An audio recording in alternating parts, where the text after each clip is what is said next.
जय Hind. Welcome you all to mission competition. उम्मीद करता हूँ आप सभी स्वस्थ होंगे, तंदुरुस्त होंगे और अपने अपने घरों में पढ़ रहे होंगे। तो देखिए, एम लक्ष्मीकांत का सीरीज स्टार्ट किया जा रहा है और इस सीरीज में जो है प्रेसिडेंट हमारा आज पहला टॉपिक रहेगा। इस प्रेसिडेंट टॉपिक में से देखिए 30 एमसीक्यूज आपके सामने मैं लेके हाजिर हूँ। जी हाँ, इस पूरे चैप्टर का कंक्लूजन आपके सामने इस 30 सवाल में मैं लेके आया हूँ। ये जो वीडियो है हमारा, ये देखिए आपके 69th बीपीएससी के लिए, बिहार दरोगा के लिए, ईपीएफओ, CGL3 मेंस सब में ही काम आएगा। तो आप किसी भी एग्जाम की तैयारी कर रहे हो, ये वीडियो आपके बहुत ज्यादा काम आने वाला है।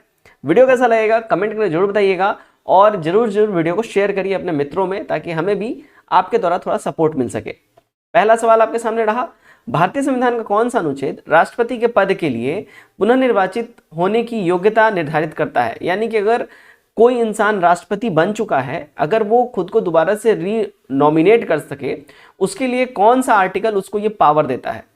देखिएगा, आर्टिकल 57 जो है, किसी भी इंसान को जो अभी प्रेसिडेंट पद पे इलेक्टेड है, अगर वो खुद को चाहे तो दोबारा नॉमिनेट होने का पावर उसको देता है। ध्यान रखिएगा, हमारे भारत में प्रेसिडेंट पद के लिए कितनी बार भी अगर कोई व्यक्ति चाहे तो खुद का नॉमिनेशन करा सकता है, कोई बाउंडेशन नहीं है। लेकिन अगर हम बात करें यूएसए की, तो यूएसए में जो है एक इंसान अपने पूरे जीवन काल में केवल 2 बार के लिए ही खुद को प्रेसिडेंट पद के लिए नॉमिनेट करवा सकता है, या 2 बार ही पद ग्रहण कर सकता है अपने पूरे जीवन काल में। ओके, नेक्स्ट क्वेश्चन देखिए, अगर भारत के राष्ट्रपति के चुनाव में कोई विवाद है तो उस विवाद को किसे सौंपा जा सकता है?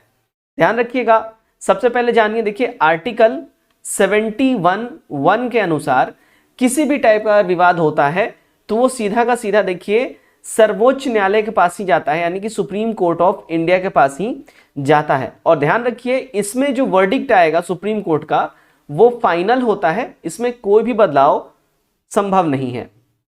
नंबर 3, संविधान के उल्लंघन के आधार पर राष्ट्रपति के विरुद्ध किसके द्वारा महाभियोग लगाया जा सकता है?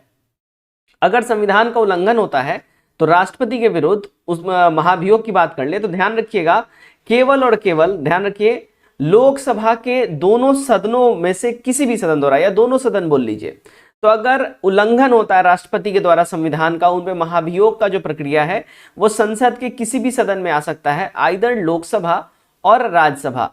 प्राइमरली यहां पे ध्यान रखिएगा, 14 डेज पहले इनको सूचना देना कंपलसरी है। साथ ही साथ जिस भी हाउस में ये महाभियोग, मित्रों ध्यान दीजिएगा, अनअकैडमी आपके लिए बहुत ही बड़ा सरप्राइज बहुत जल्द लेके आ रहा है और इस सरप्राइज को जानने के लिए आपको अनअकैडमी बीपीएससी यूट्यूब चैनल को फॉलो करना होगा। तो इससे बेहतर, इससे बड़ा सरप्राइज अनअकैडमी आपको अब तक दी नहीं थी, जो कि बहुत जल्द आपको देने जा रही है। तो एक बार आप इसको जरूर चेकआउट कर लीजिएगा और बहुत जल्द ये आते ही आपके साथ मैं भी रिवील करूंगा। साथ ही साथ देखिए, अनअकैडमी पर संकल्प महोत्सव चलाया जा रहा है। इसके तहत आप लोग फ्री में जो subject wise previous year test दे सकते हैं, मॉड्यूलर टेस्ट दे सकते हैं, टॉप एडुकेटर्स द्वारा जो यहाँ पे दिया जाता है। सारे स्ट्रेटेजीज के सेशन आप लोग यहाँ पे ज्वाइन कर सकते हैं, क्वेश्चन आंसर सेशन ज्वाइन कर सकते हैं। 18 से 25 मार्च तक ये संकल्प महोत्सव अनअकैडमी के ऊपर चल रहा है। आप डेफिनेटली जाकर खुद को एनरोल कर लीजिए। एनरोल करने के लिए देखिए आप लोग यूज कीजिएगा कोड RKG11। ये कोड यूज करने के बाद आप इसमें आराम से एनरोल कर पाएंगे। ठीक है, ध्यान रखिएगा, संकल्प महोत्सव के तहत आपको ये संकल्प दिलवाया जाए कि आप भी एक अधिकारी बने। 26 मार्च को यहाँ पे शाम 7 बजे स्कॉलरशिप टेस्ट भी होने वाला है और इस टेस्ट के अंदर में आप अलग अलग रैंक लाने पे आपको प्राइजेस भी मिलेंगे। फर्स्ट रैंक पे 3000 का वाउचर, रैंक 2 पे 2000 का वाउचर, रैंक 3 पे 1500 का वाउचर, रैंक 4 to 10 वाले को 500 का वाउचर एंड रैंक 11 to 20 वालों को 200 का वाउचर आपको मिलेगा अमेजॉन का। राइट, और आप लोग ध्यान रखिएगा, RKG11 ये रेफरल कोड जरूर यूज कीजिएगा, आपको इसके तहत अभी 10% का ह्यूज ऑफ देखने को मिल जाएगा। साथ ही साथ देखिए, सफलता का टेस्ट यहाँ पे ये भी स्टार्ट हो रहा है 19 to 25 मार्च तक। ये देखिए 12 बजे ये टेस्ट होगा, 30 मिनट का ड्यूरेशन इसका होगा और बिल्कुल जो बीपीएससी का टेस्ट होता है वैसा होगा। डेफिनेटली आप लोग इसमें प्रक्रिया लाया जाएगा, उस हाउस का 1/4 मेंबर्स का सिग्नेचर भी कंपलसरी है, यानी कि उनका रजामंदी कंपलसरी है, तभी ये पारित हो सकता है। क्लियर? नेक्स्ट क्वेश्चन, निम्नलिखित में से कौन सा भारत के राष्ट्रपति के निर्वाचन का तो भाग है परंतु उसके महाभियोग अधिकरण का भाग नहीं है? यहां पे साफ साफ बोला जा रहा है कि इनके निर्वाचन का भाग है किंतु उनके महाभियोग अधिकरण का भाग नहीं है। अगर हम लोग बात कर लें उनके महाभियोग अधिकरण की भाग कौन सा नहीं है, तो ध्यान रखिएगा, राज्यों के जो विधानसभा होते हैं, ध्यान रखिएगा, लोकसभा, राज्यसभा और राज्यों के विधानसभा जो मेंबर होते हैं वो राष्ट्रपति के इलेक्शन में पार्टिसिपेट करते हैं, लेकिन उनके जब महाभियोग उन पे चलेगा तो उसमें वो भाग नहीं लेते हैं। राज्य के विधान परिषद के जो मेंबर्स होते हैं वो ना ही वोटिंग में भाग लेंगे और ना ही महाभियोग का जो अगर रहेगा प्रक्रिया उसमें भाग लेंगे। महाभियोग ध्यान रखिएगा, प्रेसिडेंट के ऊपर महाभियोग आर्टिकल 61 के तहत लगाया जाता है।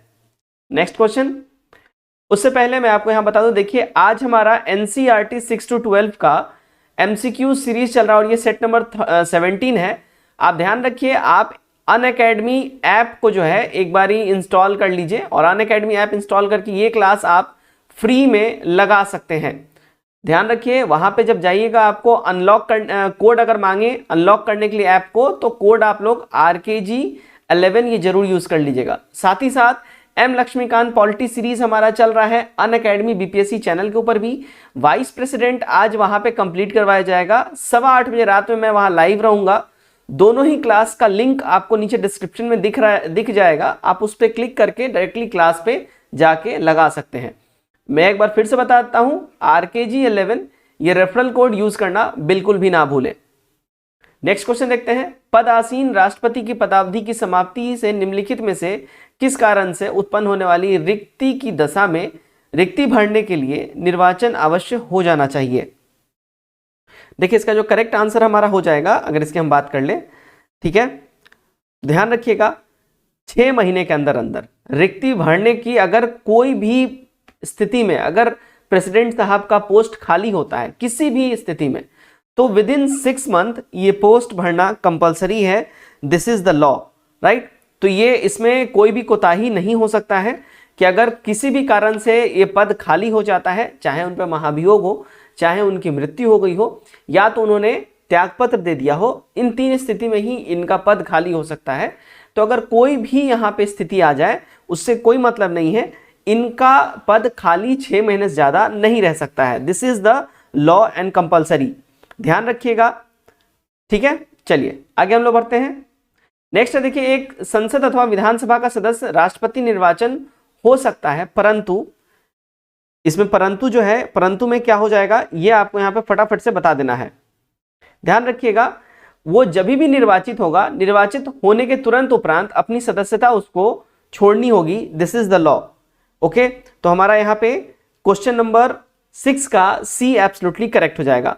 देखिए संविधान का हमारा आर्टिकल 59(1) ये हमें साफ साफ कहता है कि किसी भी संसद अथवा विधानसभा सदस्य राष्ट्रपति जब वो निर्वाचित हो जाता है ना, तो उसको अपना सदस्यता यानी उस सदन का मेंबरशिप ऑटोमेटिकली बाय डिफॉल्ट वहां पे छोड़ना होगा, मतलब वो दोनों पद पे इकट्ठे नहीं रह सकता है। क्लियर। 7 देखते हैं, भारत के राष्ट्रपति की कार्य अवधि की समाप्ति से पहले पद से हटाया जा सकता है।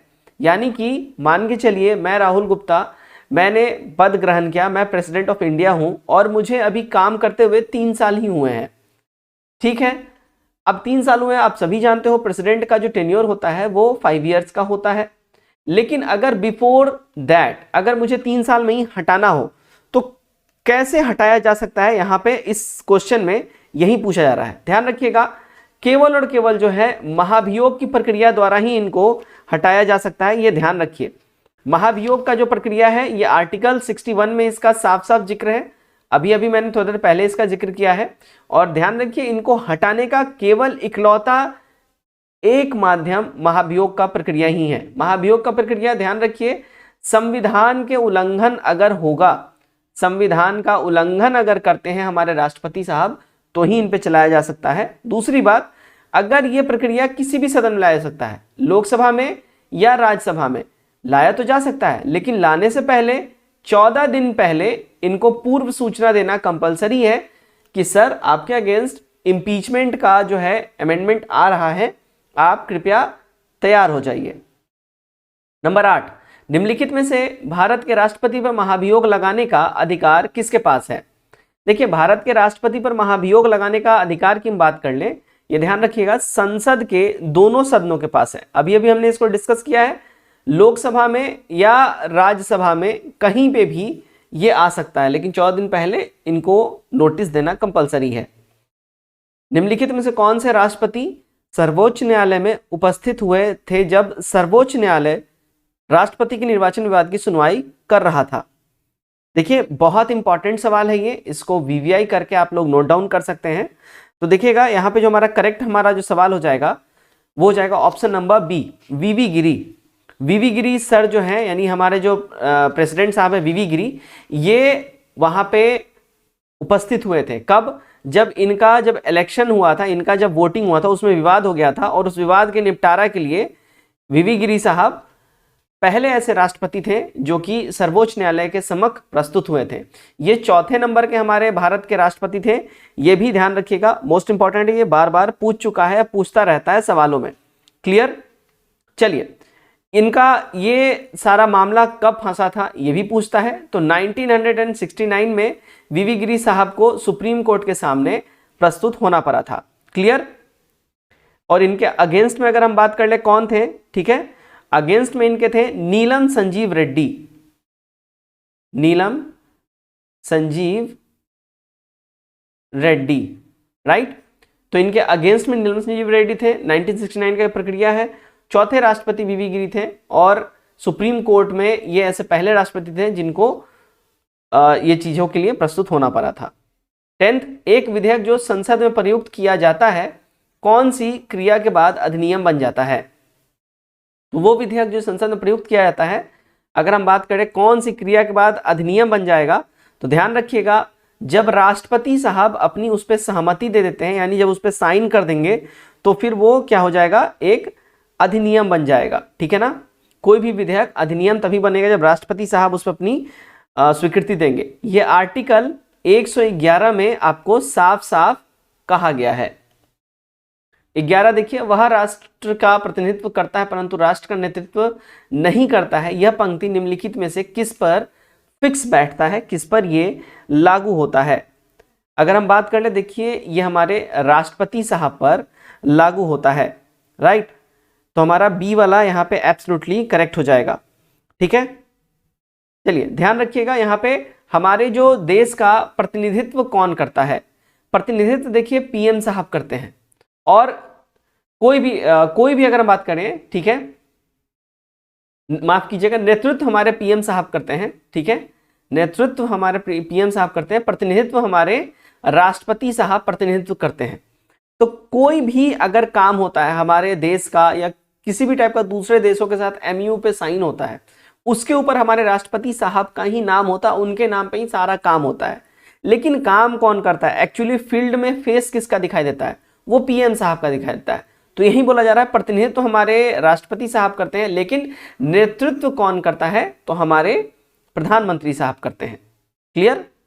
12 देखिए, भारत के निम्नलिखित राष्ट्रपति में से कौन ट्रेड यूनियन आंदोलन का संबंध किससे रहा है? तो ट्रेड यूनियन आंदोलन का संबंध की बात कर ले, किससे रहा है? तो ध्यान रखिएगा, ये रहा है वीवी गिरी से। हमारा ए एब्सोल्युटली करेक्ट हो जाएगा। वीवी गिरी का टेन्योर देखिए 1969 से लेके 74 तक इनका कार्यकाल रहा था। ठीक है, और ये जो है ध्यान रखिएगा, ये 2 बार ये अखिल भारतीय ट्रेड यूनियन कांग्रेस के अध्यक्ष भी रह चुके थे, तो इनका ही संबंध इससे रहा है। निम्नलिखित में से कौन सा संवैधानिक विशेषाधिकार राष्ट्रपति का नहीं है? कौन सा संवैधानिक विशेषाधिकार इनका नहीं है? यहां पे साफ साफ पूछा जा रहा है। ठीक है, ध्यान रखिएगा, जो इनका संवैधानिक विशेषाधिकार राष्ट्रपति साहब का अगर नहीं की बात कर ले, तो इनका देखिए यहां पे जो है देखिए वित्तीय बिल हो जाएगा। ठीक है, वित्तीय बिल, यहां पे टाइपिंग मिस्टेक है, वित्तीय बिल को पुनः विचार हेतु लौटाना, ये इनका संवैधानिक अधिकार है ही नहीं है। वित्तीय बिल को ये पुनर्विचार हेतु लौटा सकते ही नहीं है, उन पे इनको साइन करना ही पड़ेगा। ठीक है, तो हमारा करेक्ट हो जाएगा ऑप्शन नंबर बी। संविधान के अनुसार निम्नलिखित में से क्या शब्दांश भारत के राष्ट्रपति की शक्ति नहीं है?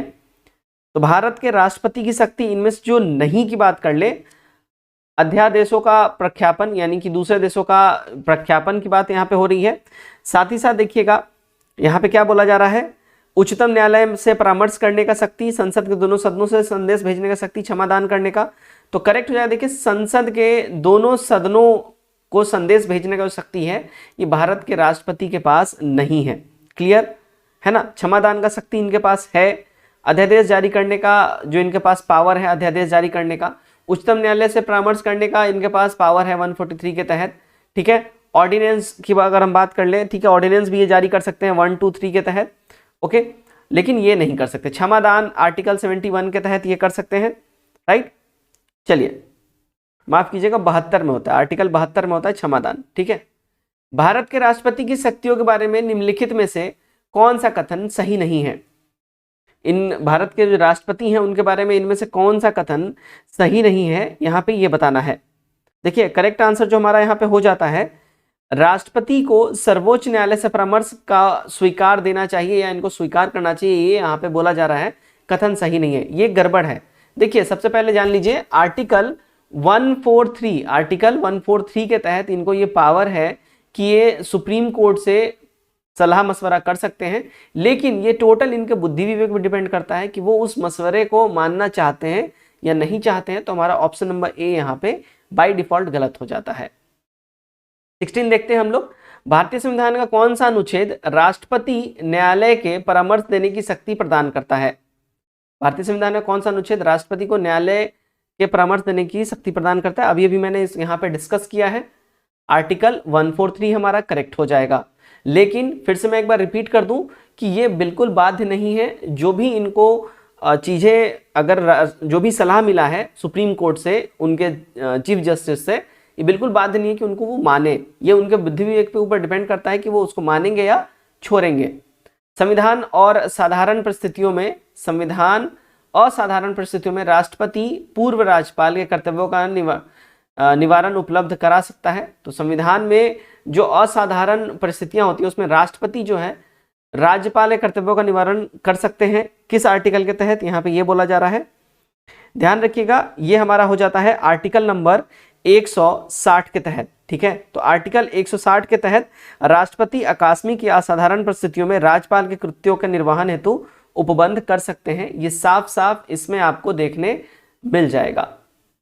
क्वेश्चन नंबर 18 देखते हैं, जब केंद्रीय मंत्रिमंडल में चुनाव सुधारों पर अध्यादेश में बिना किसी बदलाव उसे राष्ट्रपति को वापस भेजा जाता है, तब राष्ट्रपति ने भारतीय संविधान के कौन से अनुच्छेद के अंतर्गत उसे अपनी सहमति दे दी? ठीक है, तो ध्यान रखिएगा, यहाँ पे आप लोगों को ये चीज कंफ्यूज नहीं होना है इसमें। ठीक है, आर्टिकल 123 यानी 123 के तहत आर्टिकल यहाँ पे इनको अपनी सहमति देनी पड़ेगी। ठीक है, अब आर्टिकल 123 जो है आप लोग बोलेंगे ये ऑर्डिनेंस से रिलेटेड है। ठीक है, तो यहाँ पे ऑर्डिनेंस के लिए भी 123 इस्तेमाल होता है, और साथ ही साथ यहाँ पे इस केस में भी ये वाला चीज इस्तेमाल होता है, जब केंद्रीय मंत्रिमंडल में चुनाव सुधारों पर अध्यादेश के बिना किसी भी बदलाव में उसे राष्ट्रपति को वापस भेजा जाता है, तब राष्ट्रपति भारतीय संविधान में कौन सा अनुच्छेद के अंदर अपनी सहमति देता है? तो यही आर्टिकल 123 के तहत देता है। ठीक है, क्लियर? अध्यादेश शब्द को ध्यान में रखिएगा। 19 देखिए, निम्नलिखित में से किसे विषय पर राष्ट्रपति के लिए मंत्रिपरिषद सलाह लेना आवश्यक नहीं है? किस विषय पर राष्ट्रपति के लिए मंत्रिपरिषद का सलाह लेना आवश्यक नहीं है, ये आप लोगों को बताना है। देखिएगा, विधेयकों की स्वीकृति देने के लिए राष्ट्रपति साहब को मंत्रिमंडल का कोई भी जो है सलाह लेने का जरूरत नहीं होता है ना। संविधान का आर्टिकल 111 यहाँ पे आपको इस बात का साफ साफ नोटिफिकेशन देता है कि जब कोई भी साधारण विधेयक संसद के सदनों द्वारा पारित होने के बाद राष्ट्रपति के समक्ष प्रस्तुत किया जाएगा, तो राष्ट्रपति उस विधेयक को स्वीकृति प्रदान करेगा अथवा पुनर्विचार के लिए दोबारा से उनको वापस लौटा सकते हैं। अब यहाँ पे एक केस बनता है, अगर ये कोई भी विधेयक पुनर्विचार के लिए है ना, पुनर्विचार के लिए ये वापस अगर भेज देते हैं और एक बार दोबारा से लोकसभा से और राज्यसभा से बदलाव के साथ, सुनिएगा फिर से, बदलाव के साथ या बिना बदलाव के, अगर राष्ट्रपति को मान लीजिए कोई अध्यादेश आता है, कोई विधेयक आता है, उस पर किसी पॉइंट पर उनको तकलीफ है, वो बोलते हैं कि भाई जाओ ये पॉइंट सुधार करो, ये पॉइंट नहीं होना चाहिए, जनहित में नहीं है, इन्होंने एक बारी के लिए भेज दिया, अगर दूसरी बारी में अगर उस पॉइंट में बदलाव हुआ या बिना बदलाव के भी अगर दोबारा से लोकसभा और राज्यसभा से वो पास होके राष्ट्रपति साहब के पास जाता है, तो वो बाध्य हैं, फिर उस अध्यादेश को वो नहीं रोक सकते, उस पर उनको साइन करना ही पड़ेगा एनी हाउ। क्लियर? 20 देखिए, संसद के लिए राष्ट्रपति का अभिभाषण कौन तैयार करता है? हमेशा इस बात का ध्यान रखिएगा, संसद के लिए जो है राष्ट्रपति का अभिभाषण है ना, हमेशा देखिए केंद्रीय मंत्रिमंडल तैयार करता है। केंद्रीय मंत्रिमंडल इनका अभिभाषण हमेशा तैयार करेगा, क्योंकि राष्ट्रपति साहब जो हैं ये अपनी अभिभाषणों में सरकार की उपलब्धियों को ही जो है बताते हैं। ठीक है, सरकार की उपलब्धियों को ही ये बताते हैं, और सरकार की उपलब्धियां जाहिर सी बात है केंद्रीय मंत्रिमंडल के द्वारा ही उनको बताई जाएंगी। तो हमारा यहाँ पे option number D absolutely correct हो जाएगा। 21 देखते हैं, भारत के राष्ट्रपति कोई अधिकार नहीं है, प्रधान है कि वह। भारत के राष्ट्रपति को कोई अधिकार नहीं है और वो प्रधान है। देखिए यहाँ पे क्वेश्चन थोड़ा सा आप लोगों को अटपटा लग रहा होगा, समझ नहीं आ रहा होगा, इसको मैं आपको समझाता हूँ अच्छे से। देखिए भारत के राष्ट्रपति को यह अधिकार नहीं प्राप्त है कि वह, ठीक है, नहीं प्राप्त है कि वह, यहाँ पे टाइपिंग मिस्टेक है, अटपटा आपको इसलिए लग रहा था, ठीक है। भारत के राष्ट्रपति को कोई अधिकार नहीं प्राप्त है कि वह, ठीक है, समाधान करे, सर्वोच्च न्यायालय के न्यायाधीशों को हटाएं, आपातकाल की घोषणा करे, अध्यादेश जारी करें। तो इनको ध्यान रखिएगा अगर हम इनकी बात कर ले, ठीक है। और यहाँ पे देखिए समाधान नहीं है, क्षमादान है, ठीक है, माफ कीजिएगा मुझे, क्षमादान है ये, ठीक है, क्षमादान है, ठीक है। तो इनको क्या है कि सर्वोच्च न्यायालय के न्यायाधीशों को ये अपने पद से हटा दे, इनके पास ये वाला पावर है ये नहीं है, बिल्कुल नहीं है। ध्यान रखिएगा आर्टिकल 124 खंड 4 के अनुसार यहां पे आपको साफ साफ ये वर्णन मिल जाएगा कि सुप्रीम कोर्ट के जो न्यायाधीश होते हैं, चीफ जस्टिस जो होते हैं, उनको उसी प्रक्रिया से हटाया जा सकता है जिस प्रक्रिया से प्रेसिडेंट साहब को हटाया जाता है, यानी कि महाभियोग का प्रक्रिया से। महाभियोग का प्रक्रिया जो रूल रेगुलेशन प्रेसिडेंट के लिए है वो इनके लिए भी है। तो हमारा बी यहाँ पे करेक्ट हो जाता है। भारत के संविधान के किस अनुच्छेद के अधीन भारत के राष्ट्रपति को अध्यादेश जारी करने की शक्ति प्रदान की गई है? भारत के राष्ट्रपति को जो अध्यादेश जारी करने की शक्ति प्रदान की गई है वो ध्यान रखिएगा आर्टिकल 123 के तहत करी गई है। क्लियर? अच्छा, ऑर्डिनेंस से रिलेटेड एक और सवाल है, ध्यान रखिएगा। ऑर्डिनेंस एक बारी जारी हो जाता है तो कब ऑर्डिनेंस सबसे पहले जान लीजिए जारी होता है? जब संसद का कार्यकाल, ठीक है, ना चल रहा हो। जब संसद कार्यकाल ना चल रहा हो उस बीच में अगर ऐसा कुछ सिचुएशन बनता है, राष्ट्रपति को लगता है कि इस चीज के लिए एक कानून होना चाहिए, तब इस सिचुएशन में वो अध्यादेश जारी करेंगे। अब जब संसद का जब भी कार्यकाल है ना स्टार्ट होगा, तो संसद का कार्यकाल स्टार्ट होते ही विद इन 1 मंथ उस चीज पे अगर सहमति नहीं मिली लोकसभा राज्यसभा की, तो फिर वो ऑर्डिनेंस डिसकंटिन्यू हो जाएगा। यानी उस ऑर्डिनेंस को बिल्कुल परमानेंट रहने के लिए संसद में लोकसभा राज्यसभा का सहमति मिलना कंपलसरी है। जब कोई विधेयक संसद दोनों सदनों द्वारा पारित कर दिया जाएगा तो निम्नलिखित में से किसको उस विधेयक पर अनुमति रोकने का अधिकार है? ठीक है, ये अधिकार किसके पास है कि जब कोई भी विधेयक संसद दोनों सदनों से पारित कर दिया जाए तो कौन उसको रोक सकता है? ध्यान रखिएगा इस बात का, उसको हमेशा और हमेशा केवल एक ही व्यक्ति रोक सकता है और वो है हमारे इकलौते भारत के राष्ट्रपति साहब। ठीक है, हमारे भारत के राष्ट्रपति साहब ही उसको रोक सकते हैं, उस विधेयक को जो है पुनः विचार के लिए, ठीक है, पुनः विचार हेतु वापस भेज सकते हैं। 24 देखिए, भारतीय संविधान ने किस अनुच्छेद के अंतर्गत राष्ट्रपति संसद के दोनों सदनों द्वारा पारित किसी बिल पर अपनी स्वीकृति करी थी रोक सकते हैं? ठीक है, किस पे ये रोक सकते हैं अपनी स्वीकृति? तो ध्यान रखिएगा आर्टिकल यहां पे हम बात कर लें 111 के तहत भारतीय संविधान के अंतर्गत राष्ट्रपति संसद के दोनों सदनों द्वारा पारित किसी बिल पर अपनी स्वीकृति रोक सकते हैं। आर्टिकल 111 इनको ये पावर देता है। ठीक है, ध्यान रखिएगा यहाँ पे एक छोटा सा नोट मैं आपको बोलूंगा, है ना, एक छोटा सा नोट है जो आपको ध्यान में रखना होगा। धन विधेयक के अलावा धन विधेयक को ये नहीं रोक सकते हैं, धन विधेयक के अलावा, ठीक है, बाकी और सारे ये चीजें और भी कोई भी विधेयक हो, जनरल किसी भी टाइप का विधेयक होगा उसको ये रोक सकते हैं। ठीक है, पुनर्विचार हेतु भेज सकते हैं, अपना वीटो पावर लगा सकते हैं, लेकिन धन विधेयक में नहीं। 25 यदि भारत के राष्ट्रपति एवं उपराष्ट्रपति का पद एक ही समय बिंदु पर खाली हो जाता है तो राष्ट्रपति का पद स्थायी तौर पर निम्नलिखित में से किस अधिकरण कौन अधिकृत करेगा, कौन भरेगा इसको? ठीक है, ध्यान रखिएगा बहुत इंपॉर्टेंट सवाल है। अब यहाँ पे ना ही राष्ट्रपति हैं ना ही उपराष्ट्रपति हैं, तो इनका भाई सीट कौन भरेगा? राइट, कौन इनका सीट भरेगा? तो ये देखिए बहुत इंपॉर्टेंट सवाल है और इसका जो हमारा करेक्ट आंसर हो जाएगा सर्वोच्च न्यायालय के मुख्य न्यायाधीश साहब इसको भरेंगे, यानी कि चीफ जस्टिस ऑफ इंडिया। अब मान लीजिए यहां पे एक और केस बनता है कि चीफ जस्टिस ऑफ इंडिया भी अवेलेबल नहीं है, यानी कि राष्ट्रपति नहीं है, उपराष्ट्रपति नहीं है, चीफ जस्टिस ऑफ इंडिया भी नहीं है, तीनों जने नहीं है। अब कौन इसको भरेगा? ध्यान रखिएगा, सुप्रीम कोर्ट का जो भी वरिष्ठतम न्यायाधीश होगा चीफ जस्टिस के बाद, वो उसको फुलफिल करेगा। क्लियर है? चलिए, भारतीय संविधान के निम्नलिखित में से किस एक संशोधन द्वारा राष्ट्रपति का कोई भी मामला मंत्रिपरिषद के द्वारा पुनः विचार किए जाने के लिए वापस भेजने का अधिकार दिया गया है? देखिएगा 26 का हमारा जो करेक्ट आंसर हो जाता है, 44वां संविधान संशोधन हुआ था, ठीक है, 1978 में ये हुआ था। 44वां संविधान संशोधन 1978 में हुआ था और आर्टिकल 74(1) के अनुसार इसमें आपको साफ साफ ये वर्णित मिल जाएगा कि राष्ट्रपति को कोई भी मामला मंत्रिपरिषद द्वारा पुनर्विचार किए जाने के लिए वापस भेजने का अधिकार रहेगा। क्लियर? तो ये 1978 में 44वां संविधान संशोधन आया था, जिसके तहत ये आर्टिकल फिर एड ऑन किया गया और ये पावरें दी गई राष्ट्रपति साहब को। भारतीय संविधान में केंद्रीय सरकार की अधिशासी शक्तियों को किसने निहित किया गया है? किसमें निहित किया गया है? ठीक है, देखिएगा इसको निहित किसमें किया गया है भाई?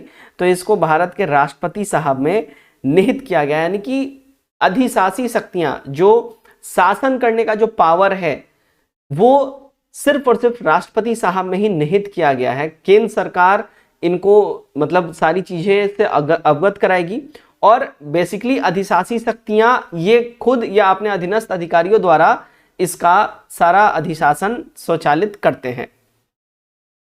28, यदि मृत्यु, त्यागपत्र अथवा हटाए जाने की स्थिति में भारत के राष्ट्रपति का पद खाली हो जाए तो उस पद का कार्यभार कौन संभालेगा?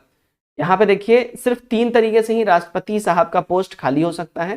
पहला, उनका टेन्योर खत्म हो जाए, दूसरा वो त्यागपत्र दे दे, तीसरा उनका महाभियोग उनका प्रक्रिया चले, और हाँ एक और चीज है, अगर उनका डेथ हो जाए, टेन्योर उनका चल रहा है उस बीच में ही उनका डेथ हो जाता है, इस बीच में देखिए सुप्रीम कोर्ट के जो मुख्य न्यायाधीश होंगे यानी कि चीफ जस्टिस ऑफ इंडिया, यही जो है इनका कार्यभार करेंगे और यही सारी चीजें चलाएंगे।